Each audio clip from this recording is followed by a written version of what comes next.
Assalamualaikum warahmatullahi wabarakatuh. Halo guys, kembali lagi bersama saya Bobby Herien. Kali ini saya ingin bahas tentang kudeta politik di Partai Demokrat. Ya, ini bahasan yang cukup menarik. Karena kita tahu kemarin sudah berlangsung KLB di Deli Serdang ya, yang mana di situ ada sebagian kader Demokrat ya, kita nggak tahu karena apa namanya? Karena dari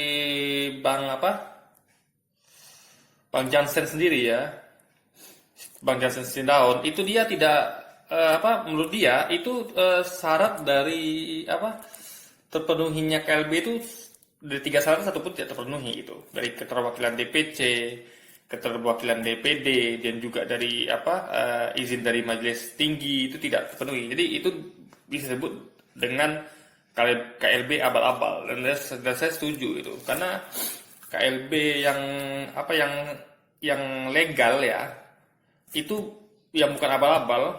Kalau di Serdang itu memang kita akui memang merupakan KLB ilegal dan abal-abal karena tidak ada capai syarat di ADRT gitu kan untuk terselenggaranya KLB gitu. Jadi memang bisa dikatakan kudeta politik karena memang ilegal dan abal-abal, tidak tidak memenuhi syarat dari ADRT gitu kan. Karena partai itu kan punya ADRT dan harus kader harus tunduk, termasuk ketuanya harus tunduk dengan ADRT itu gitu kan. Karena itulah kesepakatan bersama yang dibuat gitu. Meskipun peserta KLB mengatakan sebagian itu itu merupakan ADRT yang dibuat tidak demokratis, yang abal-abal. Padahal ini juga cacat secara logika. Kenapa? Karena ketika ADRT disusun, itu kan kader-kader dan DPC DPD kan datang hadir gitu kan untuk untuk menyusun ADRT itu. Jadi itu kan ada kongres gitu kan, yang mana waktu itu menetapkan Mas Ahaye sebagai pimpinan. Jadi kalau misalnya ada yang nggak setuju dengan Mas Ahaye di pimpinan, kan harusnya mereka datang ke kongres itu dan mereka menyuarakan pendapat gitu dan bermusyawarah gitu, bukan dengan ada mungkin datang lalu menerima itu saja atau juga nggak hadir gitu kan tidak elok. Jadi harusnya datang dan datang dan menyuarakan itu. Jadi akhirnya terbentuklah ADRT yang demokratis. Jadi sebenarnya ADRT itu sudah demokratis gitu kan, karena memang sudah setuju bersama gitu, sudah terbentuk gitu. Nah, yang mana saya bahas adalah begini guys, keterkaitan antara Pak Muldoko dengan pemerintahan. Jadi kita tahu beliau merupakan ketua staf kantor presiden ya, kalau saya nggak salah ya. Jadi, tentu ini membuat publik menghubungkan agar gimana supaya Jokowi ini didukung lagi gitu, ya kan?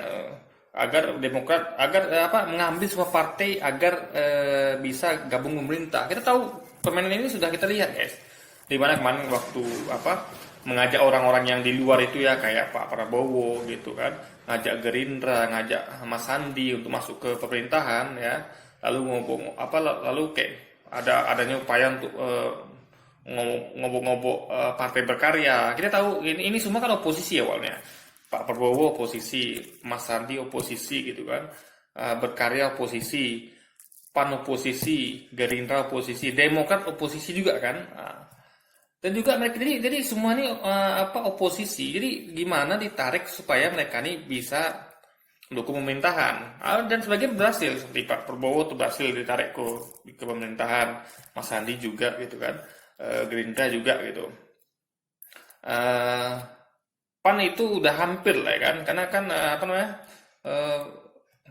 karena kan waktu itu kan Pak Amin yang paling keras tidak mendukung pemerintah kan Pak Amin gitu. Jadi akhirnya Partai PAN juga kayaknya dukung pemerintah gitu, karena udah terjadi dualisme kemarin kan, yang diusung Pak Amin itu kalah tidak berhasil untuk mengamankan posisinya gitu. Akhirnya yang masuk malah Pak Zulkifli yang tidak didukung Pak Amin gitu kan, karena kita tahu pendiri Partai PAN adalah Pak Amin Rais gitu.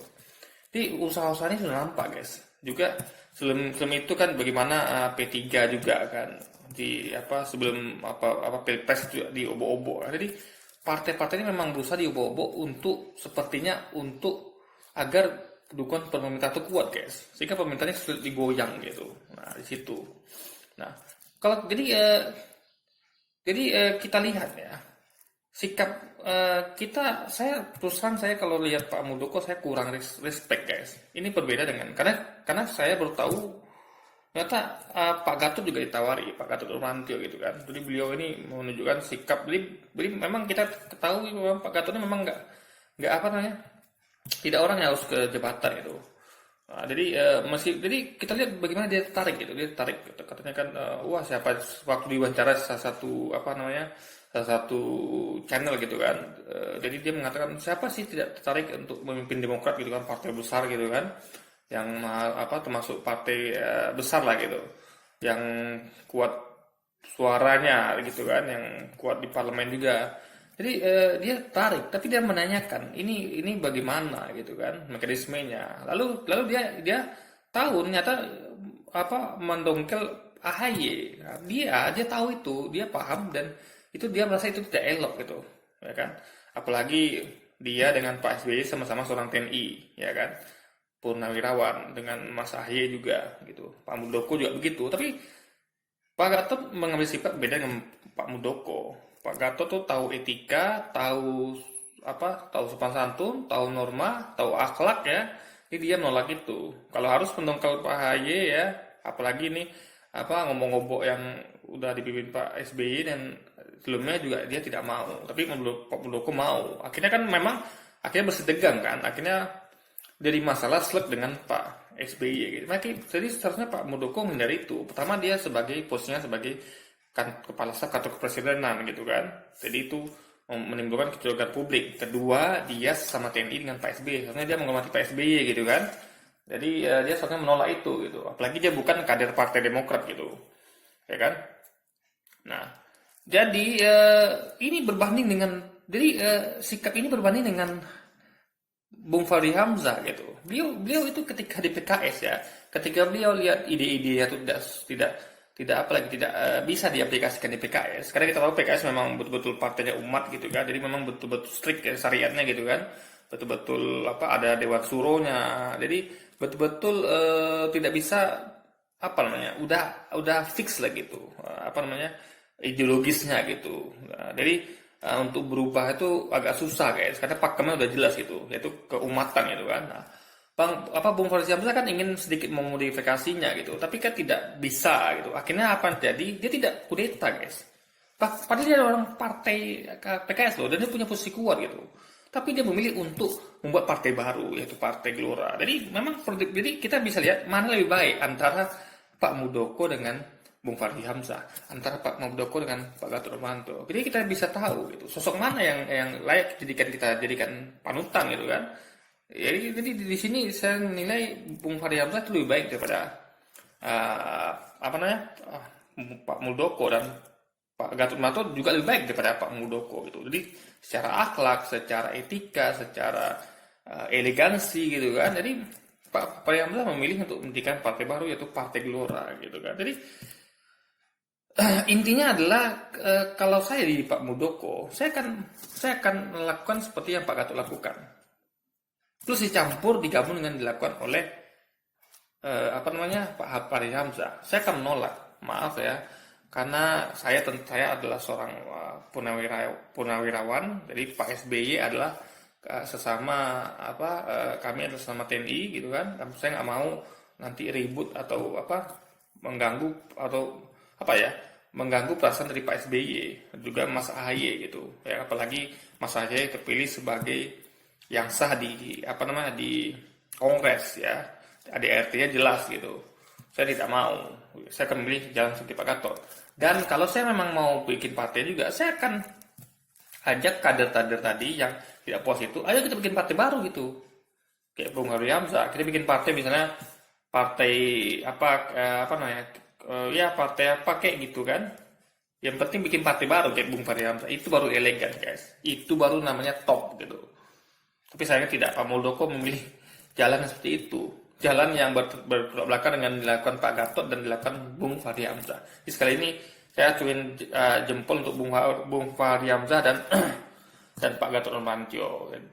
Ya guys ya, jadi ini kita berharap semoga paling ini selesai ya. Saya berharap ya Kemenhumkam dan pemerintah itu memang mau membersihkan citranya. Kalau memang mereka itu memang tidak mau dituding dan tidak mau dianggap publik terlibat, mereka seharusnya menegakkan hukum dengan untuk tetap berpegang pada ADRT yang 2021 itu yang Mas AHY yang sebagai pimpinannya, dan untuk Pak Muldoko dan juga kader Demokrat yang lain disarankan untuk membuat partai baru gitu.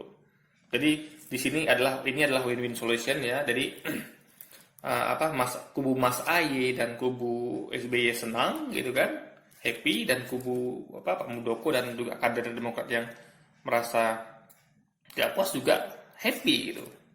Ya kan? Karena gimana pun juga figur SBY ini kuat, guys. Jadi SBY AHY itu kuat gitu. Beda kalau kayak kayak partai lain yang nggak punya figur. Jadi akan susah untuk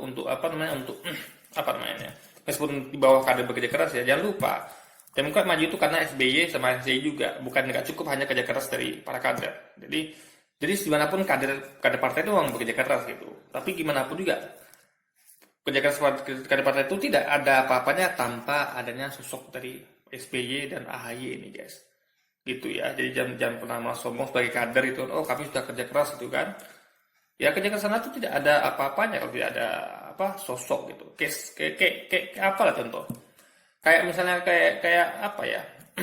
Anda tahu lah, partai itu kan biasanya kalau mau cepat instan jadi menjadikan calon nih kayak gubernur dan segala itu kan memilih figur artis itu untuk jadi anggota DPR gitu kan. Dan itu sebenarnya kan artis ini kan bukan kader dan tidak bekerja keras, tapi jadi itu kenapa dipilih oleh partai politik untuk diusung, karena politik pragmatis gitu, karena butuh figur yang terkenal. Jadi kader pun kerja keras pun kalau tidak ada figur terkenal juga susah, guys. Makanya jadi itu semua sudah hal yang masuk akal gitu. Jadi sekali lagi guys ya, Demokrat tidak bisa besar kalau tidak ada Pak SBY. Itu hal sosok yang memang dominan. Demokrat sama kayak di PDIP itu ada Megawati, kayak di di partai lain juga ada sosoknya, kayak di berkarya juga ada Pak Tommy Soeharto dan sebagainya. Oke guys, jadi mungkin sekian dulu video kita kali ini. Semoga semuanya baik-baik saja ya. Yang kata-kata itu saran saya gitu untuk kedua belah pihak gitu kan, untuk kedepannya agar semuanya happy dan tidak ada masalah kedepannya. Ya, jadi mungkin sekian dulu video kita kali ini. Sampai jumpa lagi di video-video selanjutnya. Wassalamualaikum warahmatullahi wabarakatuh.